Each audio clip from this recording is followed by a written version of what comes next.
All right, guys, this is going to be a quick one. I did a collection video on my trapper knives several months ago, and I've added a couple. So I didn't want to drag them all out and show them all to you again. You can watch the other video, but I want to show you these two new ones that I got. The first one here is a dark antique bone, and I didn't have this particular style of script shield. I have a couple with the cursive case, but I didn't have this one. So when I found this and I had a good price on eBay, I went ahead and bought it. It was a little dull. It had seen some use. The blades all look good. They're not wore out at all, but it had been, carried. It was a little bit dull. I polished it up pretty good, and I've carried it some too, so it's not perfect right now. But I got it looking really good. I think I gave $55 for that. Now this one here is kind of special.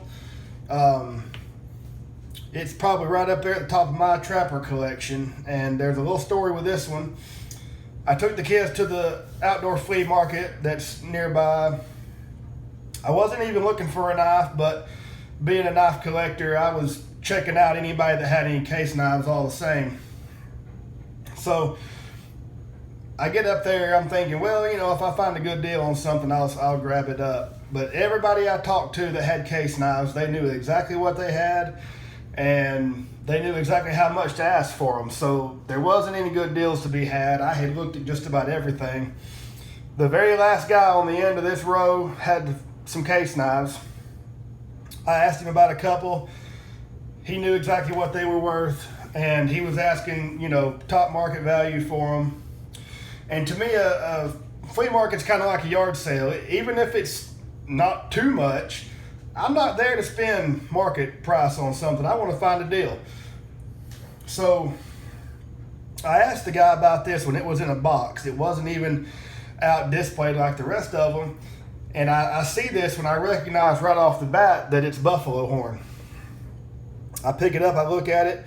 I said, yeah, it's buffalo horn for sure. I pull the secondary blade open. I see the BH there for buffalo horn. I said, oh yeah. And so just hoping and praying that maybe he didn't know it was buffalo horn, I said, hey buddy, how about this knife? How much you want for this one? He takes it out of my hand. First thing he does, whoops open the blade. I'm thinking to myself, yeah, he knows, and he's fixing to explain to me how this is worth $100 because it's buffalo horn. And then he gives it back to me and says, I'll do 35 on that one. So I just about jerked his hand off trying to hand him the money.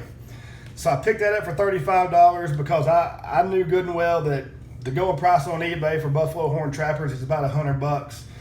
And I just couldn't pass that up for $35. The knife is in absolutely great shape. The buffalo horn is it's perfect. No gouges, cracks, or scratches. It's got a little bit of character in it right there. It's not just solid black. But that's what I was hoping. I was hoping when he looked at it, he would just think that's a synthetic black handle knife and sell it to me pretty cheap. And I think that's what he did, because if he'd known that was buffalo horn, he would have wanted a lot more for it. So anyway, there's a couple of trappers I've added to the collection. Hope you enjoyed looking at them. I've enjoyed showing them to you, and I appreciate it.